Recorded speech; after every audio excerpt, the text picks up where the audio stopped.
स्वागत है आपका एक बार फिर से। ये है lecture number 2 basic electrical engineering का, जिसमें हम अपना full syllabus basic electrical engineering का डिस्कस कर रहे हैं। जैसा कि आपने लेक्चर नंबर 1 में एटॉमिक स्ट्रक्चर, चार्ज और करंट के बारे में पढ़ा, समझा और कुछ एक दो आपने न्यूमेरिकल्स भी करे थोड़ी बेसिक आइडिया के लिए। अभी हम लोग आगे और भी न्यूमेरिकल डिस्कस करेंगे इसमें। बस ये अभी एक दो क्वेश्चन आपको जस्ट प्रैक्टिस के लिए हमने कराया, ताकि थोड़ा आपको आइडिया हो फार्मूला कैसे यूज करना है। अभी और कुछ एडवांस लेवल के क्वेश्चन हम लोग आगे करेंगे, लेकिन पहले और थोड़ा आगे बढ़ते हैं अपने सीरीज में।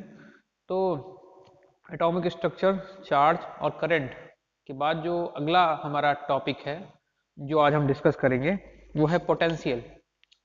क्या है वो? पोटेंशियल।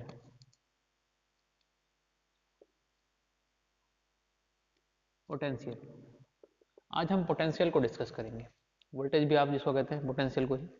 ठीक, तो पोटेंशियल क्या है? अपनी निचली कक्षाओं से आप पढ़ते चले आ रहे हैं पोटेंशियल के बारे में। Voltage, voltage drop, voltage difference, इसके बारे में पढ़ते चले आ रहे हैं। तो पोटेंशियल बेसिकली है क्या?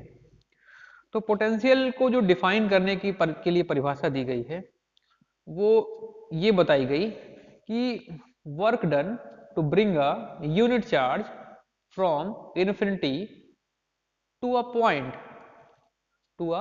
Point in an electric field. ठीक है, मतलब कहने का मतलब क्या है कि अगर हम किसी चार्ज को किसी इलेक्ट्रिक फील्ड में इन्फिनिटी से लाकर प्लेस करने के लिए जितना वर्क डन करेंगे वही उस पॉइंट का पोटेंशियल कहलाएगा। क्या कहलाएगा? पोटेंशियल। तो क्या डेफिनेशन इसकी बनती है? इसकी डेफिनेशन बनती है कि work done to bring a unit charge, यानी यूनिट पॉजिटिव चार्ज या unit charge from infinity to any point in an electric field is known as potential. ठीक, हम लोग लिखेंगे क्या इसकी डेफिनेशन होगी।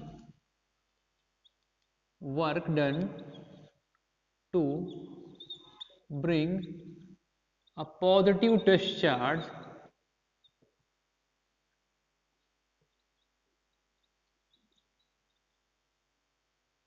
from infinity to a point। ठीक है, टू अ पॉइंट। और ये पॉइंट कहां पे होगा? किसी इलेक्ट्रिक फील्ड में। किसी इलेक्ट्रिक फील्ड में। इलेक्ट्रिक फील्ड कैसे बनेगी? जब कोई चार्ज होगा वहां पर। ठीक है, तो अब इसका हम आशय समझेंगे। इसका मतलब क्या है? इसका मतलब ये है, देखिए समझिए कि हमने मान लिया कि यहाँ पे कोई हमारा एक पॉजिटिव चार्ज है। तो अब ये पॉजिटिव चार्ज क्या करेगा? अपने चारों तरफ एक इलेक्ट्रिक फील्ड बना के रखेगा। ऐसे इलेक्ट्रिक फील्ड लाइन इमिट करेगा, तो इसके चारों तरफ क्या एक इलेक्ट्रिक फील्ड लाइन बनी होगी। ठीक है, अब हम कोई दूसरा, ये हमने मान लिया ये चार्ज है Q, ये हमने चार्ज मान लिया Q। ठीक, अब हम कोई दूसरा चार्ज हम कोई इन्फिनिटी पे चार्ज पड़ा हुआ है, हमने ले लिया, लेट इट बी, हम पॉजिटिव नेचर का मान रहे हैं, लेट इट बी Q0। अब इसको इन्फिनिटी से इस चार्ज के इलेक्ट्रिक फील्ड में लाने के लिए जो वर्क डन करना पड़ेगा, लेट हमने एक यहाँ पॉइंट मान लिया इसके इलेक्ट्रिक फील्ड में, ये पॉइंट कोई A है, यहां तक हमको इस चार्ज को ले आना है। वो चार्ज इन्फिनिटी पे, इसकी डिस्टेंस हमने ले लिया कि वो इन्फिनिटी पे है। अब इस पॉजिटिव चार्ज को यहां से यहां ले आना है, इस पॉइंट तक ले आने के लिए जो भी हमको वर्क डन करना पड़ेगा, यानी जो भी वर्क डन यहाँ पे हमको करना पड़ा, वर्क डन, ठीक है, वो क्या कहलाएगा? वो कहलाएगा इस पॉइंट का पोटेंशियल। इस पॉइंट का क्या कहलाएगा? वो पोटेंशियल। तो यहां से हमको पास पोटेंशियल यानी वोल्टेज का फॉर्मूला क्या बना? पोटेंशियल यानी वोल्टेज का फॉर्मूला क्या बना? ये बना V equal to W by Q naught. V equal to W by Q naught. ये जनरलाइज फॉर्मूला है, मतलब कि हमको इस क्यू नॉट चार्ज को यहां तक ले आने में जितना वर्क डन करना पड़ा वही क्या कहलाता है? इस पॉइंट का पोटेंशियल। अब वो भी किसी के फील्ड में रखा हुआ है। ठीक, अब जो हमने डेफिनेशन लिखी है, यदि Q naught equal to 1 coulomb हो जाए, यदि Q naught equal to 1 coulomb हो जाए, if Q naught equal to 1 coulomb, अगर हमने मान लिया U naught equal to positive charge है तो +1 कूलाम मान लेते हैं, ठीक है, तो हमारा ये V इक्वल टू क्या हो जाएगा, W। V इक्वल टू क्या हो गया, W। ठीक, तो यही डेफिनेशन है हमारी कि to bring a positive test charge from infinity to a point is known as voltage, ठीक है, और पोटेंशियल।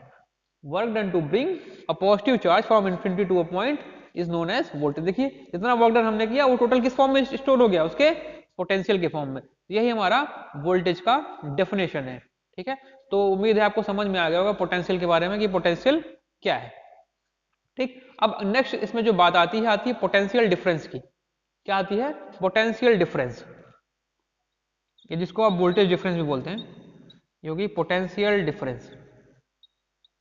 पोटेंशियल डिफरेंस जिसको हम लोग लिखते हैं डेल्टा वी। पोटेंशियल डिफरेंस क्या है, अब पोटेंशियल डिफरेंस को समझिए। अगर मान लीजिए ये हमारा, अभी हमने बताया था ना, ये क्यू चार्ज है, इसका टोटल इलेक्ट्रिक फील्ड है यहाँ पे, इसका इलेक्ट्रिक फील्ड है यहाँ पे। अब इस इलेक्ट्रिक फील्ड में किसी पॉइंट से, मान लीजिए ये पॉइंट ए था, अब नेक्स्ट पॉइंट हमने ले लिया इस इलेक्ट्रिक फील्ड में, ये पॉइंट बी है, let be it be B, ये पॉइंट बी है। अब इस यूनिट चार्ज को जो हमने यहाँ पे ला के रख दिया है क्यू नॉट, अब इस चार्ज को with in a electric field एक पॉइंट से दूसरे पॉइंट तक ले जाने में, यहां से मान लीजिए हम इसको यहां पे ले आए ऐसे, ठीक है, तो यहां से यहां तक ले जाने में जो भी वर्क डन करना पड़ा वो जो होगा कहलाएगा हमको पोटेंशियल डिफरेंस। किसके बीच में, इन दोनों पॉइंट्स के बीच में। ठीक है, तो यहां पे क्या हमारा डेफिनेशन बनेगा, to work done to bring a unit positive charge या अ पॉजिटिव चार्ज और a test charge within an electric field from one point to other point is known as potential difference, is known as potential difference। या हम इसको कैसे कैसे लिख सकते हैं, इसको हम लोग लिखते हैं VA डिफरेंस ऑफ VB। ठीक है, VA डिफरेंस ऑफ VB, तो मतलब ये इसका पोटेंशियल होगा यहाँ पे, ठीक है, और ये इसका पोटेंशियल होगा। मतलब अगर हम लोग इन्फिनिटी से कोई चीज यहाँ पे बी पे ले आए, ठीक, जितना वर्क डन करना पड़ेगा, और फिर इन्फिनिटी से ए पे ले आए, जितना वर्क डन करना पड़ेगा, इन दोनों का डिफरेंस ही क्या हो गया, पोटेंशियल डिफरेंस। अब यहाँ पे ये जो दोनों पॉइंट है वो विद इन इलेक्ट्रिक फील्ड है, यानी सेम इलेक्ट्रिक फील्ड है। ठीक है, तो सेम इलेक्ट्रिक फील्ड में अगर किसी पॉइंट से दूसरे पॉइंट पर एक टेस्ट चार्ज को हम स्थानांतरित कर रहे हैं यानी भेज रहे हैं, तो उस भेजने के दौरान जितना हमको वर्क डन करना पड़ा वही उन दोनों के बीच का कहलाएगा पोटेंशियल डिफरेंस। वही उन दोनों के बीच का क्या है, पोटेंशियल डिफरेंस, जिसको हम लोग कैसे लिखते हैं, VA माइनस VB। ठीक, तो आप क्या लिखेंगे, work done to bring a positive test charge, ठीक है, और हम लोग लिख सकते हैं a unit positive test charge from a point to another point in the same electric field is known as potential difference between that point, potential difference between that point। ठीक है, तो आपको उम्मीद है यह समझ में आया होगा कि यहाँ पे पोटेंशियल डिफरेंस का क्या मतलब होता है किसी भी इलेक्ट्रिक फील्ड में। ठीक है, तो ये हो गया हमारा पोटेंशियल डिफरेंस। ठीक है, अब इसको मैं हटाता हूं और आगे कुछ और आपको बातें बताता हूं। थोड़ी सी और चीजें आप पोटेंशियल डिफरेंस के बारे में समझेंगे, ठीक है, फिर हम लोग आगे बढ़ेंगे।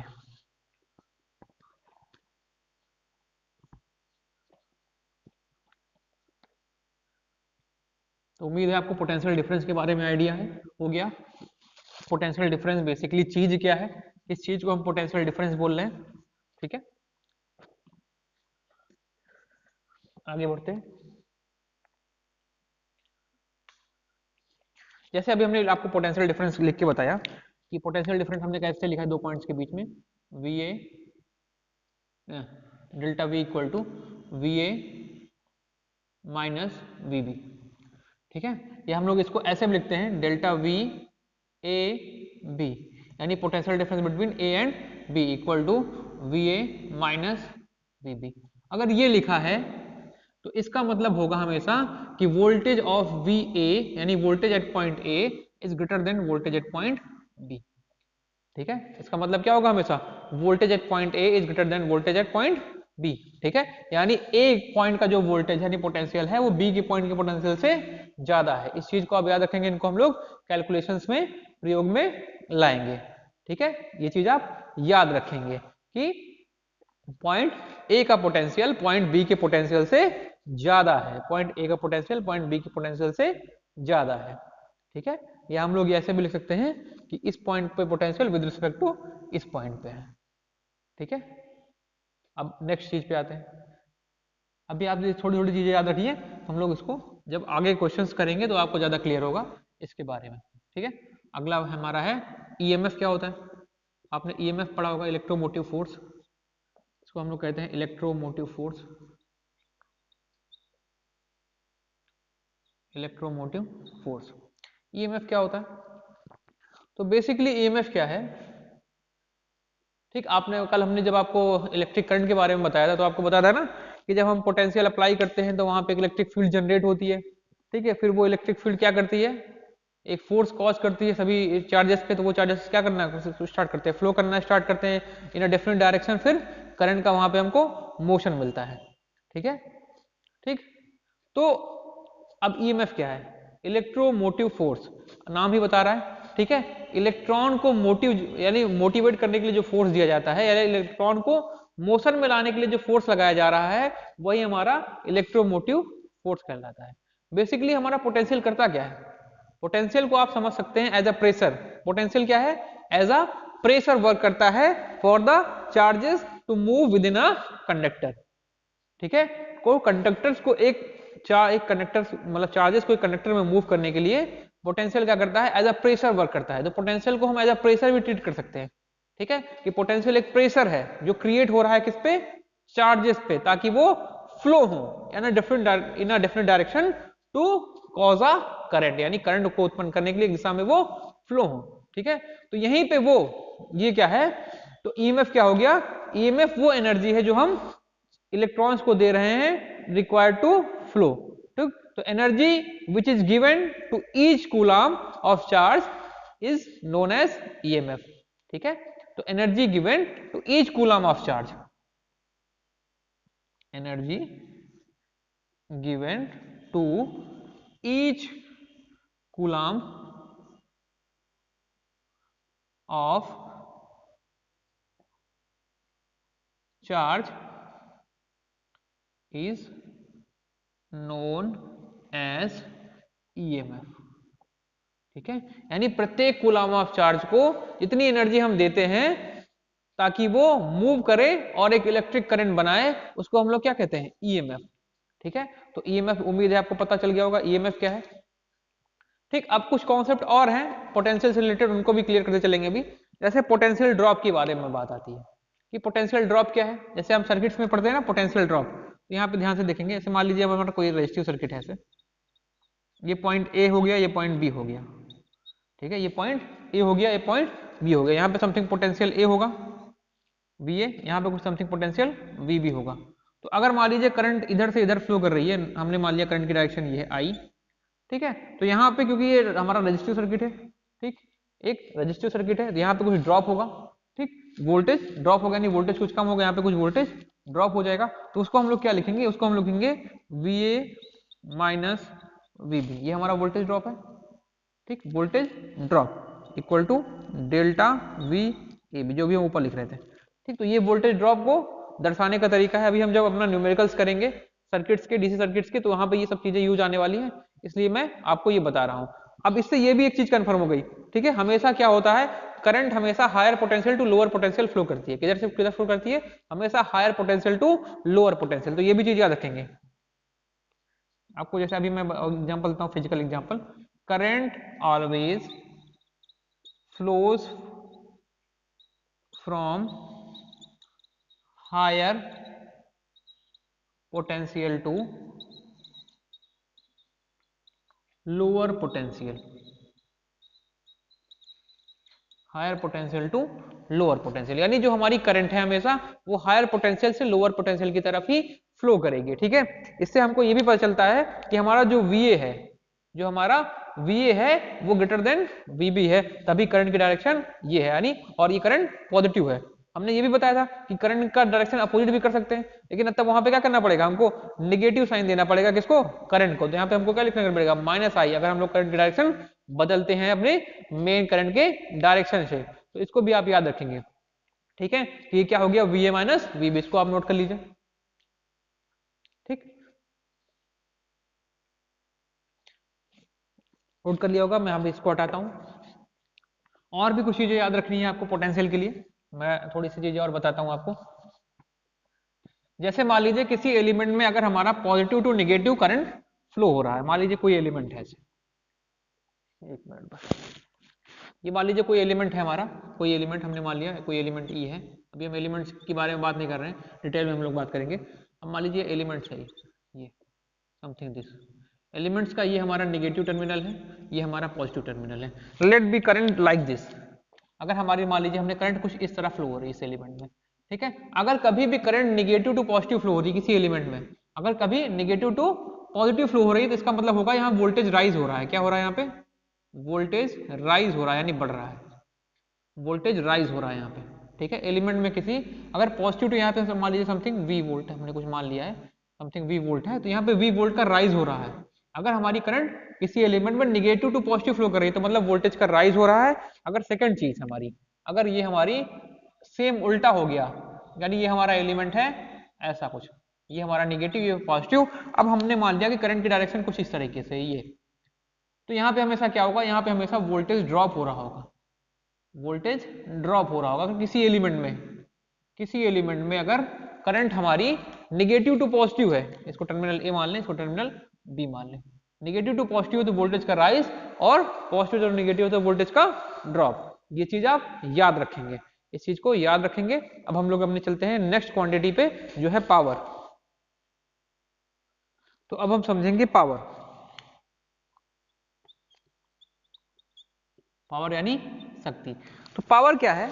पावर बेसिकली हमारी जिस रेट से किसी सर्किट में हमारी एनर्जी एब्जॉर्ब हो रही होगी, या एनर्जी हमारी एक्सपैंड हो रही होगी, ठीक है, या एनर्जी एक्सपैंड हो रही होगी, या एनर्जी एब्जॉर्ब हो रही होगी, उसी को हम लोग बोलते हैं power.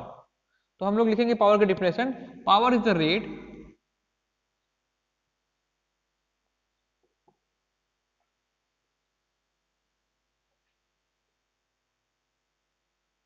by which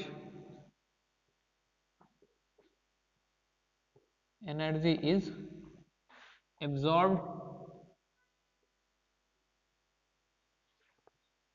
or expand, ठीक है।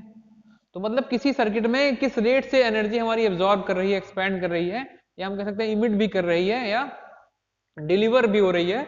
एब्जॉर्ब एक्सपैंड के साथ हम लोग डिलीवर भी लिख सकते हैं, कि जिस रेट से एनर्जी डिलीवर हो रही है या एब्जॉर्ब हो रही है, उसको हम क्या कहते हैं? पावर। ठीक, तो हमने ये जनरल डेफिनेशन है, अभी हम लोग इसको समझते हैं क्या होता है बेसिकली। आई कहां से? तो हमको पता है P इक्वल टू, इसके हिसाब से पावर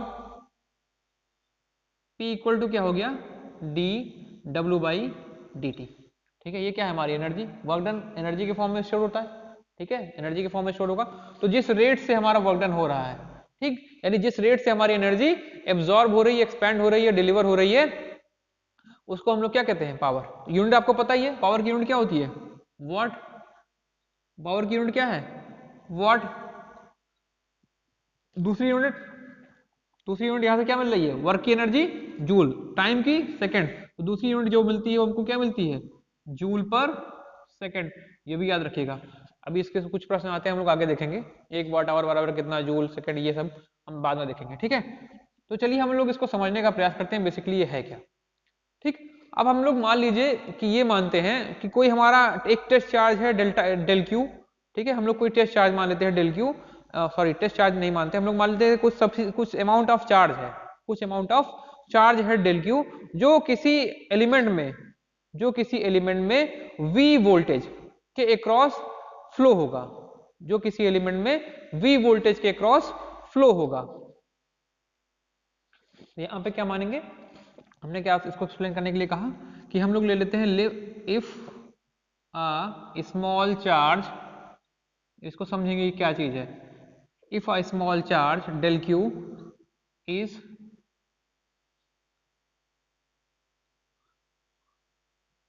ये 5 से रखेंगे यहाँ पे, passes through a potential V, what is through a potential V from positive terminal to negative terminal, to negative terminal, then energy is absorbed, energy is absorb. अभी हम इसको डिटेल में समझेंगे, आप टेंशन ना लीजिए कि कब एनर्जी एब्जॉर्ब हो रही है, कब एनर्जी हमारी डिलीवर हो रही है। अब इस चीज को हम लोग कायदे समझेंगे, क्योंकि ऐसे काफी प्रश्न आते हैं जिसमें हमको क्वेश्चंस में यही पूछा जाता है कि ये एलिमेंट कितना एनर्जी डिलीवर कर रहा है या एनर्जी एब्जॉर्ब कर रहा है। ठीक, उसको भी हम लोग डिटेल में समझेंगे। ठीक है, तो यहाँ पे एनर्जी अगर कहीं भी हमारा पॉजिटिव टू निगेटिव जा रहा है, ठीक है, अगर चार्ज हमारा positive terminal to negative terminal flow कर रहा है, तो हमेशा एनर्जी क्या होगा, एब्जॉर्ब होगा। एलिमेंट्स के केस में एनर्जी क्या होगा, वहां पे एब्जॉर्ब होगा। तो यहाँ पे जो एनर्जी एब्जॉर्ब हुई उसको हम लोग लिखते हैं delta W equal to V D delta Q. अभी हमने ये पढ़ा था ना, v equal to W by Q, वहां से ये आ गया। ठीक है, तो अब हम लोग अब हमको क्या चाहिए, हमको यही energy absorb per unit time चाहिए, यानी हमको रेट चाहिए ना। तो हम लोग क्या करेंगे, इसको w डेल्टा टी से डिवाइड करेंगे। ये क्या हो गया, delta T equal to V delta Q upon delta T. अब हमको यूनिट टाइम के लिए चाहिए, फॉर यूनिट टाइम तो हम लिमिट लगाएंगे। तो फॉर यूनिट टाइम तो लिमिट यहां पे लग जाएगी t tends to 0 delta w by delta t equal to v limit del Q by delta t, del Q by delta t। ठीक, इतना आपको समझ में आ गया होगा। अब आगे देखिए, तो ये हमारा, इसको मैं यहाँ पे लिखता हूँ, ये हो गई limit delta w by delta t, यहाँ पे t टेंड्स टू 0 लिमिट लगी हुई है। ठीक है, ये हो गया v। ठीक, अब यहाँ पे ये देखिए del Q by del T और लिमिट t टेंड्स टू 0 है, लिमिट t टेंड्स टू 0। तो आपको पता है ये क्या होता है, करंट। ये क्या हो गई, करंट। तो यहां से हमको ये क्या मिल गया, यहां से मिल गया power p equal to v dot I, v dot I. ठीक है, तो ये जो जनरलाइज इक्वेशन जिसको हम लोग उपयोग में अपने लाएंगे, तो पावर p इक्वल टू क्या हो गया, voltage into current, voltage into current. अब इसको निकालने का एक और सरल तरीका है, जैसे ये चीज कहां से आई, यहां से देखिए, थोड़ा सा यहाँ पे मैं लिख देता हूँ बगल में, जैसे p इक्वल टू हमने क्या लिखा, डी डब्ल्यू बाई डी टी, ये लिखा। ठीक है, तो p इक्वल टू क्या हो जाएगा, हम डी डब्ल्यू by d Q into D Q by D T, ये हमने कर दिया। क्या किया, यहाँ पे ऊपर मल्टीप्लाई कर दिया डी क्यू से, नीचे मल्टीप्लाई कर दिया डी क्यू से। कोई फर्क पड़ा, कोई फर्क नहीं पड़ा, क्योंकि दोनों कैंसिल होकर खत्म हो जाएंगे। तो p इक्वल टू क्या हो गया, डी डब्ल्यू बाई डी क्यू। तो डी डब्ल्यू बाई डी क्यू हमने पढ़ा था, v इक्वल टू क्या लिखा था, डब्ल्यू बाई क्यू ना, तो वहां से क्या लिख सकते हैं, डी बाई डी क्यू लिख सकते हैं फॉर स्मॉल चेंजेस। तो ये क्या हो गया, v, और D Q by D T क्या होता है, आई। तो हमको यहाँ से ये सीधे भी मिल सकता है। तो ये एक तरीका है उस इक्वेशन तक पहुंचने का, ये दूसरा तरीका है इस इक्वेशन तक पहुंचने का। ये क्या हो गया, इतना वॉट। ठीक, तो power in the terms of voltage and current is given by v dot I, p equal to v dot I. अभी हम लोग डीसी सर्किट्स के बाद के लिए बात कर रहे हैं, तो ये हमारी पावर की एक फॉर्मूला है, जनरलाइज फॉर्मूला, जिसको हम लोग उपयोग में लाएंगे। इसको थोड़ा हम और एक्सपेंड करेंगे, इसको थोड़ा और एक्सपेंड करेंगे। ठीक है, हमको क्या पता है, हमको पता है v इक्वल टू क्या होता है, आई डॉट आर, या कैपिटल आर स्मॉल आर कुछ भी लिखिए। ठीक है, अभी हम ओम्स लॉ में नहीं गए हैं, लेकिन अब यहाँ पे आप छोड़िए, तो v equal to I R, Ohm's law है ये। ठीक, अभी हम ओम्स लॉ समझेंगे आगे चल के। तो v इक्वल टू क्या हो गया, आई आर, तो हम लोग यहाँ पे पुट कर सकते हैं यहाँ पे। तो p इक्वल टू क्या हो जाएगा यहाँ पे, p equal to I dot R dot I. तो p इक्वल टू क्या हो गया यहाँ पे, आई स्क्वायर डॉट आर। ठीक है, तो ये हमको एक नया और फॉर्मूला मिलता है, तो इस फॉर्मूले को भी आप याद रखेंगे। p इक्वल टू क्या हो गया, आई स्क्वायर आर। ठीक, और p इक्वल टू वी आई, दोनों की यूनिट क्या है, वॉट। ठीक, अभी आप इतना याद रखिए, इसका स्नैपशॉट ले लीजिए, मैं इसको हटाता हूं, फिर आगे बढ़ते हैं। तो आगे बढ़ते हैं पावर में। और तो जैसे अभी आपने पावर के विषय में पढ़ा, तो पावर को एक तरीके से हम लोग और डिफाइन कर सकते हैं। पावर क्या है, power is defined as rate of doing work. ठीक, तो ये भी आप एक डिफिनेशन लिख सकते हैं। अब हम लोग बढ़ते हैं पावर का साइन देखने के लिए, यानी पावर कब पॉजिटिव होगी, कब निगेटिव होगी, यानी कब हम कहेंगे कि पावर किसी एलिमेंट में एब्जॉर्ब हो रहा है, या कब पावर किसी एलिमेंट, कोई एलिमेंट हमारा डिलीवर कर रहा है। चलिए हम दो अपना एलिमेंट देखते हैं। ये मान लीजिए एक एलिमेंट है हमारा,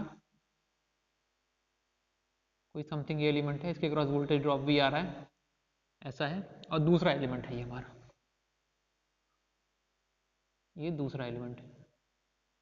ठीक है, ये भी सेम एलिमेंट है। एक बार हम करंट की डायरेक्शन कुछ पर रखेंगे, दूसरी बार दूसरी रखेंगे। ठीक, ये देखिए, ये हो गया, ये बी हो गया, बी हो गया, सेम एलिमेंट।